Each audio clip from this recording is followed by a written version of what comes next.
알고 있지 않습니까? 라면서 예수님의 십자가의 복음의 말씀을 그 예루살렘 유대인들에게 선포하게 되죠. 그렇게 선포했을 때 베드로의 이 설교를 들은 수많은 사람들, 유대인들이 자신의 마음 가운데 찔림을 받았다 그랬어요. 찔림을 받았어요. 찔림을 받아서 그 자리에 회개가 일어나고 베드로에게 내가 예수님을 죽였습니다. 내가 예수님을 죽인 사람입니다. 라고 고백하고 나아갈 때 우리가 어떻게 하겠습니까? 베드로에게 질문하죠. 그때 베드로가 뭐라고 합니까? 회개하라! 침례 요한이 외쳤던 것처럼 회개하라. 그리고 침례를 받으십시오. 그러면 하나님의 약속의 선물인 성령님을 받게 될 것입니다. 라고 베드로가 말을 해요.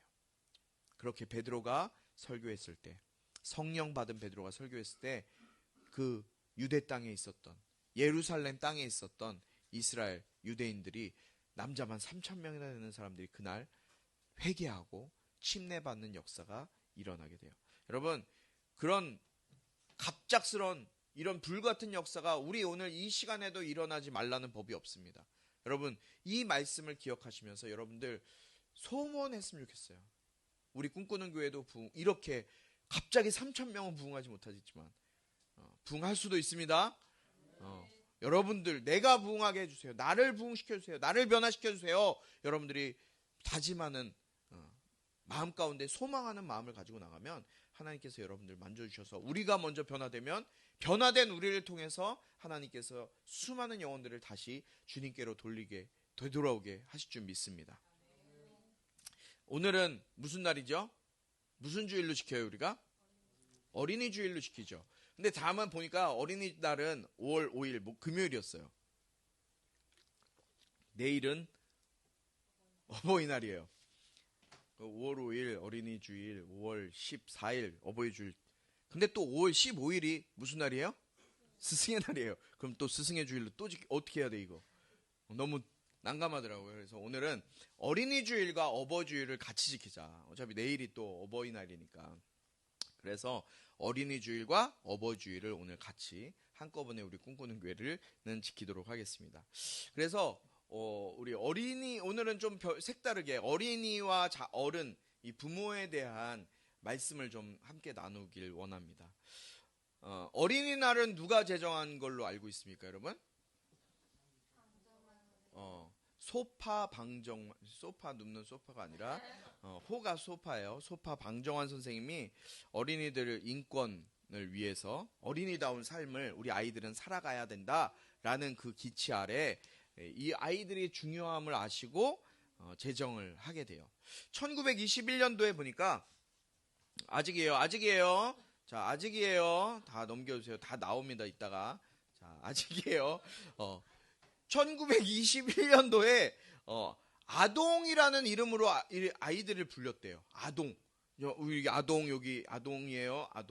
아동으로 1921년도까지는 아동으로 아이들이 불렸대요. 그런데 21년도에 이 아동이라는 호칭에서 어린 아이라는 호칭이 그때부터 생기기 시작했다고 합니다.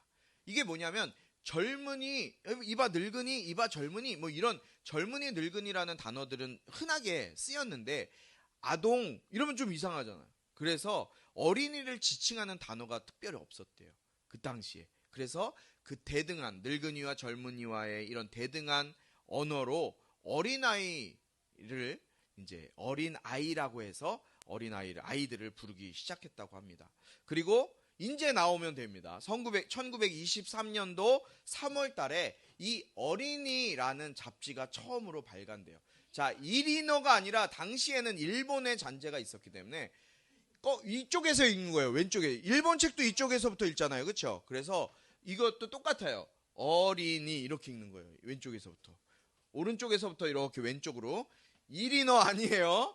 어린이라는 잡지가 이제 1923년 3월 달에 발간이 되었고 1923년 5월 1일에는 색동회라는 단체가 조직이 되어서 이 색동회를 통해서 어린이날을 시작하게 되는 역사가 이제 생기는 거예요. 그래서 여기 사진에 보면은 색동회 회원들이 이렇게 나오고 있죠. 화면은 전체 화면으로 바꿔주세요. 제 얼굴 필요 없습니다. 그래서 방정환 선생님이 가운데 계시고 많은 이 색동의 회원들이 결성이 되어서 색동의 회원들을 통해서 어린이날이 시작되었다고 합니다. 그리고 1927년 5월 첫 주 월요일을 어린이날로 지키기 시작했어요. 1927년부터. 그러다가 1939년도에 우리나라 일제 침략기가 있었잖아요. 일제가 침략해서 이렇게 색동의 어린이날로 모여서 무슨 행사를 하는 거, 그런 거를 보면은 일본 사람들이 뭐라고 생각했냐면 독립운동한다고 생각했어요. 그래서 이 어린이날 모이는 것, 행사하는 것들을 다 완전히 중지시켜 버립니다. 끊어버려요. 그리고 그렇게 해서 계속 해오지 못하다가 1946년도, 1945년도에 우리나라가 해방을 경험하게 되죠. 그리고 1946년도부터 5월 5일 이날을 어린이날로 정해서 지금까지 우리가 어린이날로 지키고 지내고 있는 것을 우리는 오늘 처음 들었습니까? 오늘 처음 들었죠? 예, 귀한 거 목사님이 준비를 많이 했어요. 자, 이렇게 어린이날이 지켜져서 지금까지 지내고 있습니다. 너무 비웃지 마세요. 자, 이제 어버이날은 도대체 뭐냐? 어린이날은 방정환 선생님에 의해서 제정이 됐는데, 어버이날은 그럼 도대체 언제 어떻게 지어졌나 아세요? 아니요. 모르죠. 자, 어버이날이 제정된 거는 1956년도에 5월 8일을 어머니 날로 정해서 이제 지정해서 오는 과정에 있었어요. 어머니 날이 있었던 거예요. 그런데 어머니 날만 지키다 보니까 누가 반발을 하겠어요? 아버지들이 반발을 하죠. 그래서 아니 그럼 어머니 날은 있는데 아버지 날은 도대체 언제입니까? 라는 이제 막 그런 항의와 막 이런 것들이 오기 시작하니까 1973년도에 제정돼서 이제 공포된 날이 바로 이 어버이날이에요. 왜 그랬냐면 이 어머니와 아버지의 날을 따로따로 두는 것이 아니라 어버이날로 인해서 우리 보면 각종 기념일 등에 관한 규정이라는 게 있대요. 헌법에 각종 기념일 등에 관한 규정, 이 규정을 통해서 어머니 날을 어버이의 날로 변경해서 지정해서 이 날만큼은 1년에 하루 5월 8일만큼은 우리나라가 어떤 나라예요? 동방예의지국, 부모님께 효도하는 그런 경로 효친 사상이 아주 충만한 유대래요. 그 유교적인 어떤 그런, 이건 좋은 거죠. 유교에서도 부모님을 존경하고 어른들을 공경하는 건 굉장히 좋은 일이잖아요. 그래서 그런 경로 효친 사상을 기억하도록 하기 위해서 1973년도에 제정돼서 공포된 날이 바로 어버이날이에요. 그래서 지금까지 우리가 어린이날과 어버이날 이런 날들을 잘 지키고 있습니다. 어린이들 재밌게 잘 놀았어요? 비가 왔지만 잘 못 놀았어요. 대부분이 잘 못 노는 친구들이 많이 있는 것 같아요. 말을 못하는 친구들이 있어서 우리 저희 고등학생들은 말을 전혀 안 하죠. 자, 그런데 지금 우리가 살아가고 있는 이 대한민국 이 시대, 어린이가 중요하고 어른이 부모님이 중요한 이 시대를 살아가는데 특별히 뭐가 더 중요할까요? 어린이가 중요해요? 어버이가 더 중요해요? 이거 무엇이 더 중요하다고 얘기할 수가 없어요. 그런데 어린이와 어버이, 어린이에 대한 중요성이 점점 더 대두되고 있는 건 사실이에요. 그래서 많은 교회들이, 대부분의 지금 세워지고 있는 교회들이 주장하고 또 자신들이 기치로 내건 것이 뭐냐면 바로 다음 세대를 살리는 교회라고 합니다. 우리 교회도 마찬가지죠. 다음 세대에 대한 마음을 주셔서 다음 세대를 키우고 세우고자 하는 마음으로 우리 꿈꾸는 교회가 설립되어서 지금까지 오고 있어요. 그런데 문제는 이 대한민국, 우리나라의 인구가 다른 나라에 비해서 너무 심각하게 줄어가고 있다는 사실을 우리는 알고 있어야 돼요. 특히 유소년이라고 하면요, 0세에서 14세까지를 일컫는 나이대거든요. 이 유소년기의 인구의 구성비를 보면요, PPT 한번 띄워주시겠어요? 첫 번째 PPT 한번 보여주세요. 자, 1980년도에 보면 지금 저기 빨간색 숫자로 나와 있는 거 보이시죠? 연도는 언제예요? 전체 인구가 1980년도에 3,812만 3,775명이었어요. 그때 연령별, 계급별, 계층별 구성비를 보면 유소년 인구가 34%였어요. 80년대만 해도.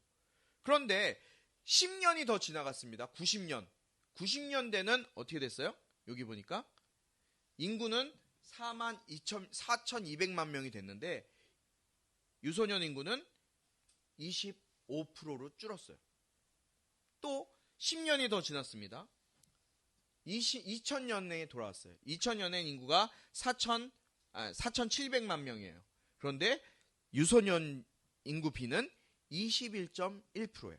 그럼 2023년 현재는 어떨까요? 현재는 11%예요. 반으로 줄어버렸어요. 10년 사이에. 그렇다면 앞으로 한번 다시 돌려주세요. 첫 번째 PPT. 노령화 인구로 한번 보겠습니다. 노령화 인구. 앞으로 돌려주세요. 첫 번째 사진 PPT. 80년대 한번 보세요. 노령화 지수 맨 밑에 있죠. 이 노령화 지수는 뭐냐면 유소년당 100명, 유소년 100명당 이 65세, 만 65세 이상의 노인 인구 비례예요. 그 비율이 11.2였어요. 그런데 90년도에 돌아섭니까? 몇이에요? 20%. 그리고 마지막 거 보여주세요. 현재는 2000년을 지나면 노령화 지수는 34.3이에요. 그리고 2023년에는 몇이에요? 167%예요. 167%. 이런 식으로 지금 진행되는 대로 잘 진행되다 2050년이 되면은 이 노령화 지수가 몇 가지 올라가는지 아세요? 이거 제 거짓 아니라 이거 인터넷에서 어저께 지금도 여러분들 치시면은 다 나와요. 2050년도에 노령화 지수는 몇이냐면 456%예요. 450. 여러분 20년이 안 남았어요. 17년밖에 안 남았어요. 그때가 되면 여러분들이 한참 지금 여기 있는 사람들이 사회생활하면서 돈 벌어서 살아야 되잖아요. 그때 되면 여러분들 어린이들 100명당 노인 지수가 456명이에요. 여러분들이 먹여 살려야 되는 어르신들이 456명이라는 거예요. 저희 아버지 여기 계시지만 아마 그때도 살아계신 느낌이 나는데 이제 100세가 지금 120세 시대라잖아요. 100세까지 사는 사람들 많잖아요. 그런데 새로 태어나는 아이들이 그만큼 없는 거예요. 자, 그럼 출생아 수를 한번 봅시다. 다음 PPT 한번 보여주세요. 출생아 수. 1981년도 제가 요거는 이제 이렇게 나왔는데 저 앞에 있는 게 지금 이게 연도예요. 연도인데 저 앞쪽에 쫙 올라가 있죠. 저 맨 위에 제일 높은 데 있는 데가 1981년도 3월이에요. 그러니까 해마다 조금씩 태어나는 아이들이 좀 다르긴 하겠죠. 그쵸? 비슷하긴 않기라도 어떤 때는 많이 태어나고 어떤 때는 좀 조금 태어나고. 근데 81년도 3월에는 7만 421명이 태어났어요. 3월 달에만. 한 달이에요. 한 달 동안에. 1981년 3월 달에만 7만 421명이 태어났는데 여기 없는데요. 2023년 2월에는 몇 명이 태어난지 아세요? 2만 명이 안 태어났어요. 19,939명이 태어났어요. 7만 명에서 19,000명.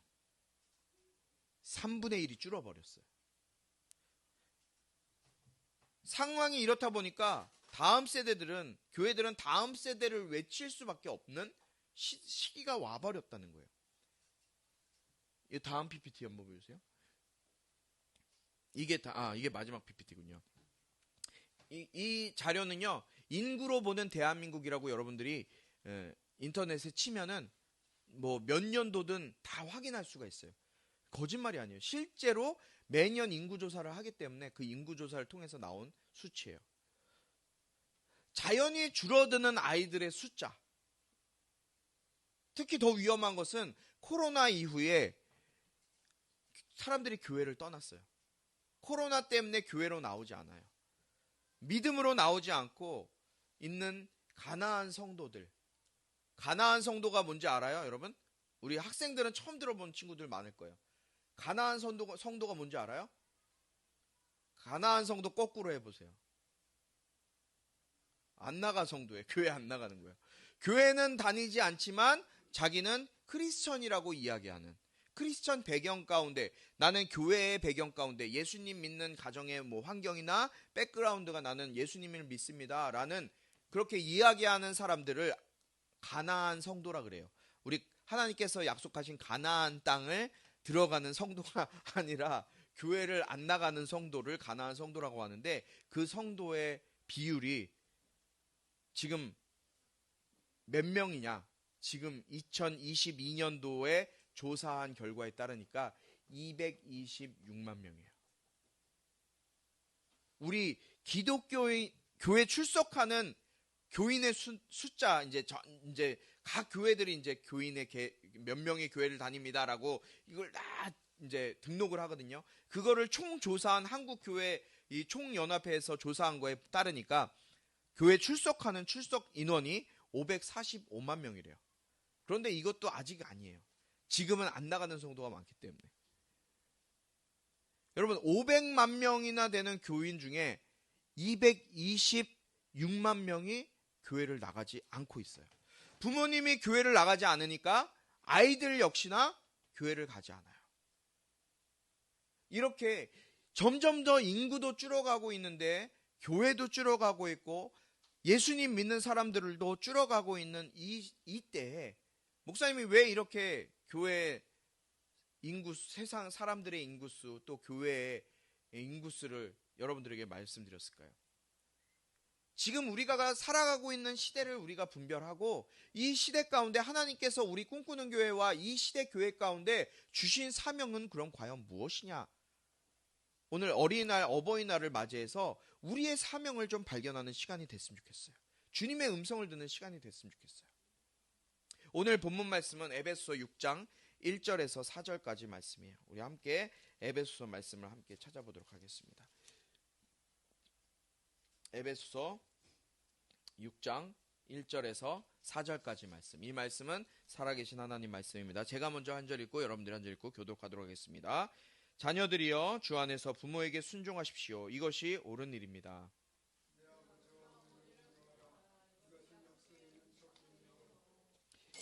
그러면 내가 잘되고 땅에서 장수하리라 라고 약속되어 있습니다.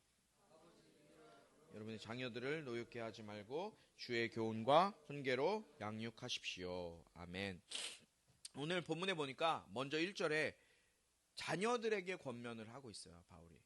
1절 다시 한번 읽어볼까요? 1절 한번 띄워주세요. 시작.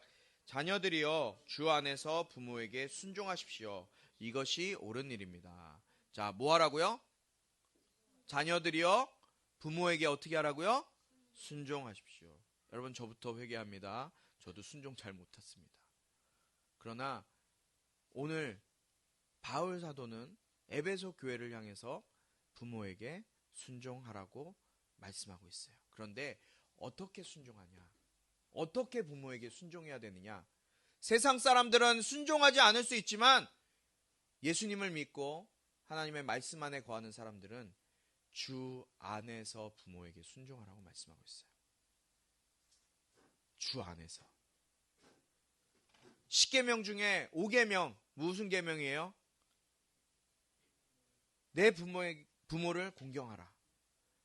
이것은 약속 있는 첫 계명이다 라고 말씀하고 있어요. 1계명부터 4계명까지 보니까 약속 있는 계명이 없어요. 여러분 한번 출애굽기 20장 말씀을 보세요.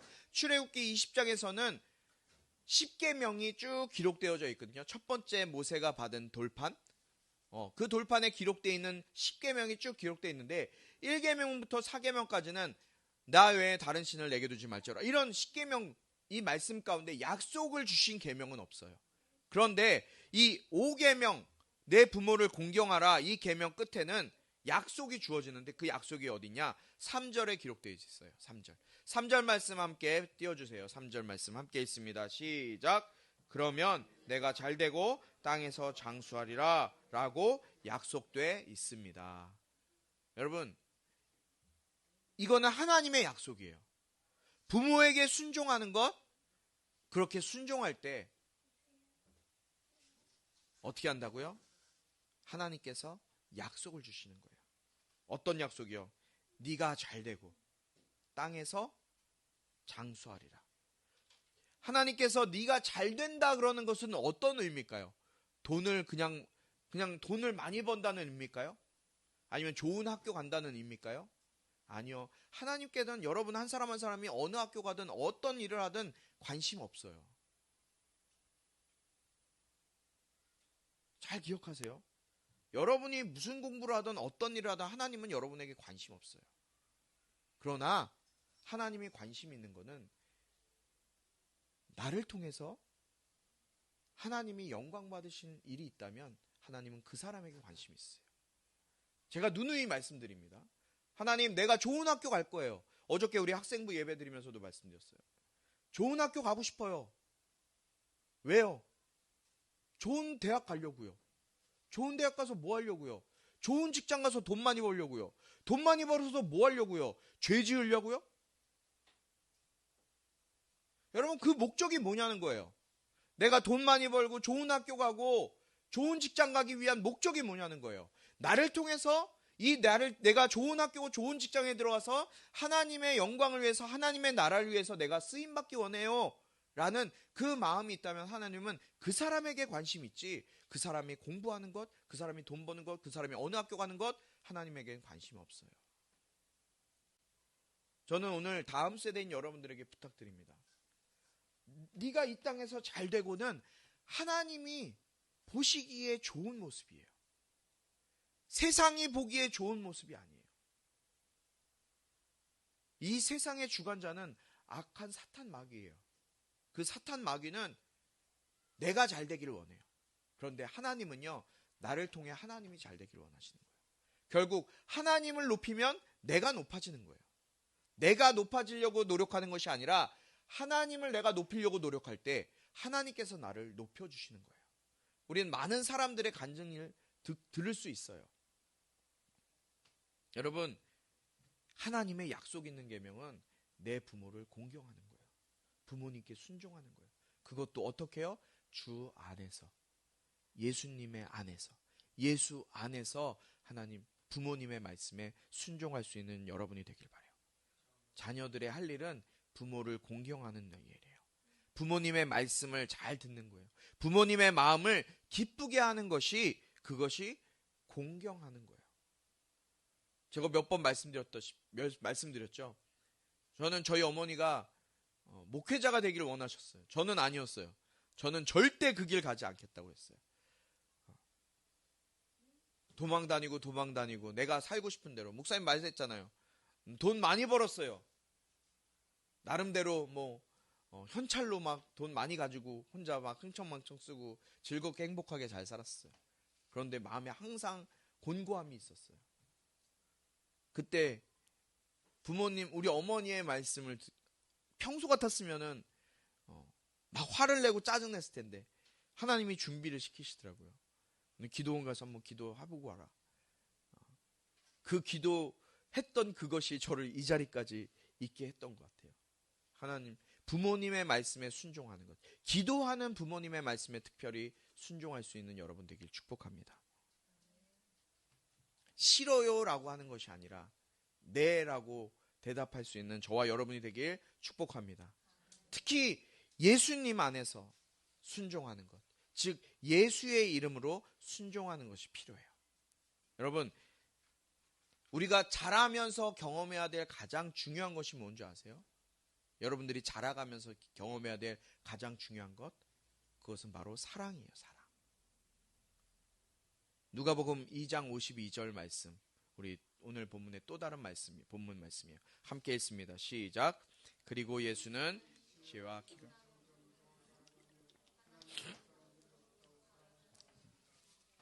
다시 한번 읽습니다. 시작. 그리고 예수는 지혜와 키가 더 자라가며 하나님과 사람들로부터 사랑을 받았습니다. 아멘. 예수님 나사렛이라는 아주 시골 동네에서 잘하셨어요. 그렇게 10여 년을 잘하다가 6월절에 예루살렘에 예배를 드리러 가야 될 때 그곳에 갔다가 부모님을 잃어버리죠. 그리고 3일 동안 요셉과 마리아가 예수님을 찾지를 못했어요. 너무너무 사람이 많아서. 예루살렘에 사람이 많아서. 3일 동안 찾지 못하다가 이 요셉과 마리아가 예루살렘 성전에 들어가니까 예수님이 그 3일 동안, 여러분 그 어린이가 3일 동안 뭐 하고 있었던 거예요? 성전에서 하나님의 말씀을 율법 학자들과 나누고 있었어요. 그때 예수님이 말씀하세요. 내가 아버지의 집에 있어야 할 것을 어찌 모르셨습니까? 처음에는 마리아, 아버지 요셉과 마리아가, 엄마가 너무 어이가 없죠. 아버지는 지금 요셉 여기 있는데 어디 아버지 집에 있어야 될 걸 몰라. 그러나 나중에 깨닫게 되죠. 그러면서 예수님은 하나님과 가까이, 하나님 앞에 어떻게든 가까이 가려고 노력하셨어요. 그리고 예수님은 여러분들처럼 점점 자라갈 거예요. 자라가셨을 거예요. 지혜와 키가 자라갔다는 것은 성장했다는 거예요. 어린아이와 같은, 아기와 같은 그 모습으로 있었던 것이 아니라 지혜와 키가 자라갔던 것처럼 하나님과 사람들로부터 사랑을 받으셨어요. 사람들로부터 사랑받는 거 우리 너무 좋아해요. 우리 현정이 지금 또 뭐 친구들이라고 놀러 갔는데 현정이 이렇게 사람들 앞에 서는 거 너무 좋아하잖아요. 막 율동도 하고 막 사람들로부터 사랑받고 인정받는 거 좋아해서 오늘은 또 예쁘게 얼굴에 분칠하고 목사님 저 오늘 화장하고 왔어요 자랑하더라고요. 아유 이쁘다 그랬죠. 사람들로부터 사랑받고 인정받는 거를 참 좋아해요. 그러나 예수님은 이 앞에 거를 잘 보세요. 하나님과 사람들로부터 사랑을 받았습니다. 사람들로부터 사랑받는 게 더 중요합니까? 하나님으로부터 사랑받는 게 더 중요합니까? 하나님으로부터 사랑받는 게 더 중요해요. 여러분 우리는 그리스도인이에요. 예수님을 믿는 사람들. 예수님을 닮아가는 것, 그것이 우리의 목표예요. 예수님은요, 사람들에게만 사랑받은 것이 아니라 하나님 아버지께 그리고 사람들에게 사랑을 받으셨어요. 여러분 하나님은 우리를 사랑하시고 축복하길 원하십니다. 하나님은 사랑하고 축복하길 원하십니다. 어떤 사람을 그럼 하나님은 사랑하실까요? 아무나 사랑하실까요? 아니요. 하나님은 하나님의 말씀대로 살려고 하는 사람, 주님의 뜻대로 행하려고 자신을 깎고 죽이는 사람, 그 자를 하나님은 사랑하세요.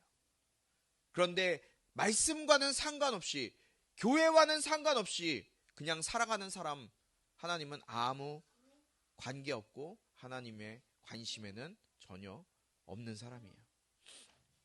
우리 꿈꾸는 교회는 어린이를 세우는 교회예요. 어린이를 세우는 것은 복음에 있는 그 영혼들이 예수의 이름으로 살아갈 수 있도록 돕는 것이 바로 교회를 세우는, 어린이를 세우는 사역이에요. 여러분 어린이들의 사명은 무엇입니까? 어린이들의 사명은 부모를 공경하는 거예요. 하나님의 말씀을 듣고 말씀 믿고 그 안에 거하는 것, 그 안에 사는 것, 그리고 하나님과 사람들에게 사랑받는 것, 그것이 우리 어린이들의 사명임을 기억하시기 바라요. 그럼 부모의 사명은 무엇일까요? 부모의 사명. 오늘 본문 4절의 말씀에 보니까 아버지들이여 여러분들의 자녀들을 노엽게 하지 말고 주의 교훈과 훈계로 양육하십시오 라고 기록했습니다.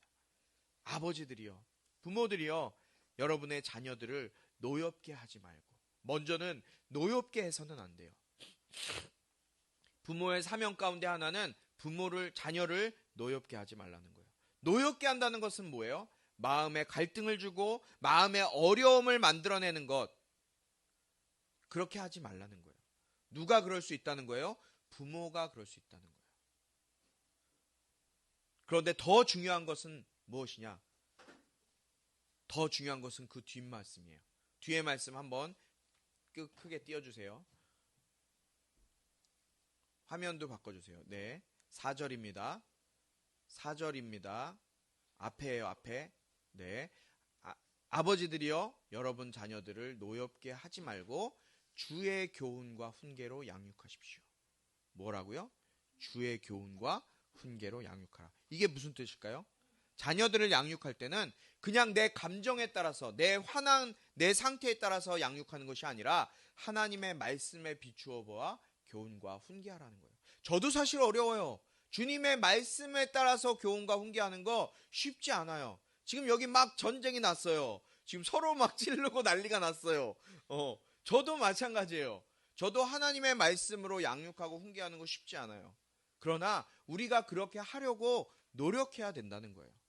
100%는 못하겠지만 자녀들을 노엽게 하지 말고, 자녀들은 부모님의 말씀에, 주님 안에서, 말씀 안에서 순종하는 것처럼 부모 역시도 말씀으로 자녀들을 양육할 수 있는 저희들이 되길 바랍니다.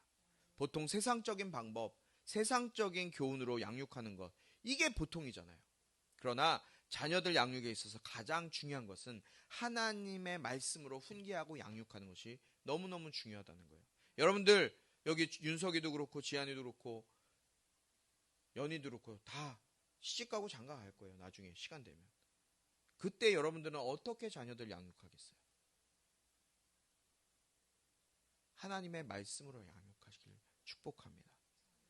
나의 감정, 나의 상황, 이런 것에 따라서 교훈하고 훈계하는 것이 아니라 하나님의 말씀, 하나님의 뜻에 따라서 교훈하고 훈계하는 것이 필요한 거예요. 말씀을 맺겠습니다. 다음 세대를 키우는 것, 세우는 것이 너무나 필요하고 중요하지만 쉽지 않아요. 다음 세대 세우는 일. 왜 그럴까요? 세대 차이가 나서요? 아니요. 복음을 제대로 전하지 못했기 때문에 그래요. 지금 이 땅을 살아가고 있는 다음 세대들에게 우리가 복음을 제대로 전하지 못했기 때문에 그래요. 하나님의 말씀대로 살지 못하는 것이 죄라고 성경에는 말씀하고 있어요. 여러분, 죄가 무엇이에요? 죄는 하나님의 말씀대로 살지 않는 게 죄예요. 그런데 많은 어린아이들이, 많은 청소년들이 하나님의 말씀대로 살지 못해요. 세상의 방법, 나의 방법으로 사는 것, 이런 일이 죄라고 누가 이해하게 해주지 않아요. 죄라는 것이라는 걸 알지 못하기 때문에 그냥 대충 살아가는 거예요. 내 죄가 깨달아져서 회개가 일어나고 그 회개를 통해서 구원받은 자로 살고자 발버둥침이 있어야 하나님의 말씀을 붙들고 살아갈 거 아니에요. 교회 일주일에 한 번 나와서 예배하는 것으로 내가 나의 사명을 다했다? 여러분, 착각하지 마세요. 내가 일주일에 한 번 나와서 예배 드린 거 나 구원받았다? 착각하지 마세요. 세상의 관점과 세상의 가치관으로 내가 모든 것이 짜여 있다면 그 사람은 그러면 구원받은 사람입니까? 아니면 죄의 종입니까? 이 세상은 누구의 것이에요? 이 세상의 주관자는 누구예요? 악한 사탄 마귀예요. 잘 들으세요. 이 세상을 주관하고 이 세상을 다스리는 세상의 주관자는 분명하게 악한 사탄 마귀예요. 그럼 이 세상을 발을 딛고 살아가는 여러분의 가치관, 이 세상에서 요구하는 대로, 이 세상에서 선고하는 법칙은 이러한 법칙이다 라고 말하는 그것을 따라 살아가려고 하는 여러분들은 하나님의 종입니까? 마귀 사탄의 종입니까? 마귀 사탄의 종인데 어떻게 천국을 가요? 어떻게 구원받았어요? 제가 어제 이 말씀을 우리 청소년들에게 하다가 눈물이 터졌어요. 뻔히 지옥 갈 게 보이니까. 제발 지옥 가지 말자. 우리 천국 가서 만나자.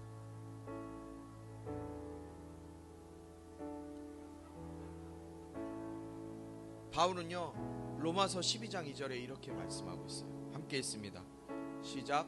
여러분은 이 세대를 본받지 말고 오직 마음을 새롭게 함으로 변화를 받아 하나님의 선하시고 기뻐하시고 온전하신 뜻이 무엇인지 분별하도록 하십시오. 여러분, 이 이 세대를 본받지 마세요. 이 세대를 본받지 마세요.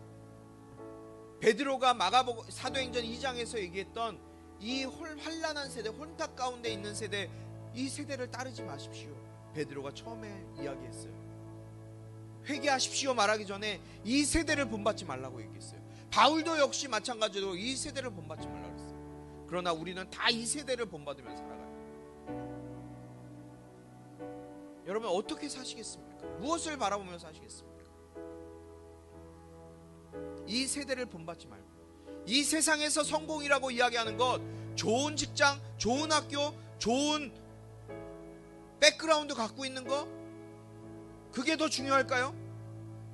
그것에 여러분들의 모든 목표가 잡혀 있다면, 사람들에게만 사랑받고 사람들에게 인정받는 것이 여러분들의 인생의 목적이라면 그것은 구원받은 자로서의 삶의 모습이 아니에요. 그럼 어떻게 변화해야 될까요? 오직 마음을 새롭게 함. 마음을 새롭게 한다는 거예요. 여러분 이 말씀이 들려졌다면, 여러분 마음 가운데, 여러분 귀 가운데 들려졌다면 한 귀로 듣고 한 귀로 흘려버리는 것이 아니라 마음에 새기세요. 내가 세상적인 가치관으로 살지 않겠다. 내가 더 이상 세상적인 것으로 살지 않겠다. 예수로 살겠다. 성령으로 살겠다. 변화를 받으세요.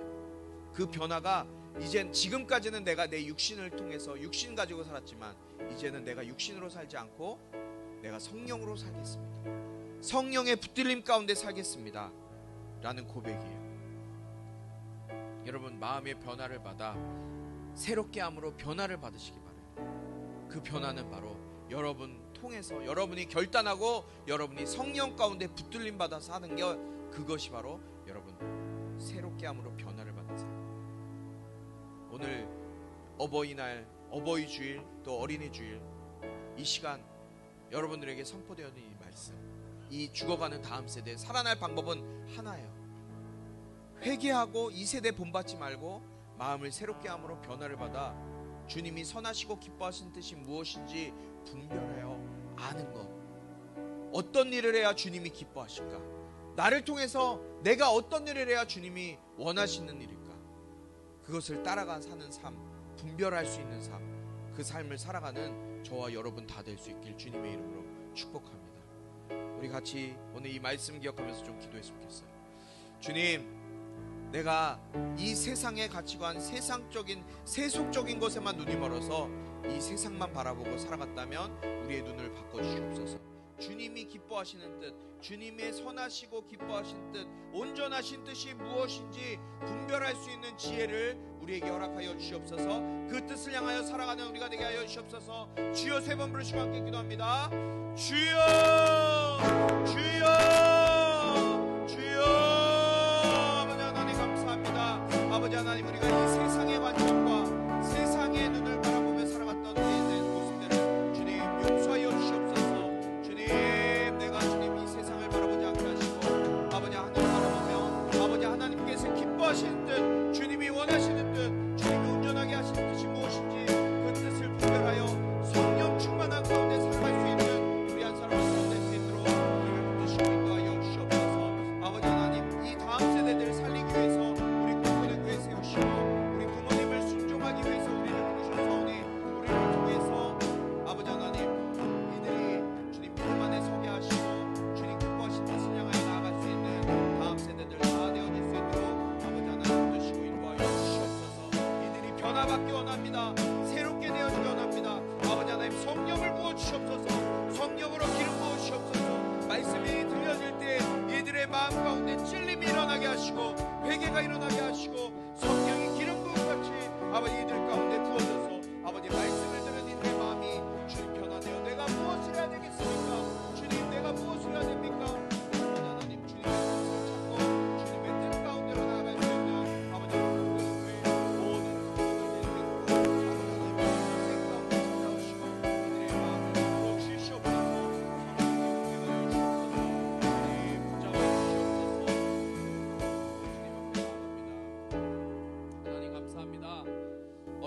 어린이 주일 또 어버이 주일 우리가 기쁨으로 함께 지냅니다.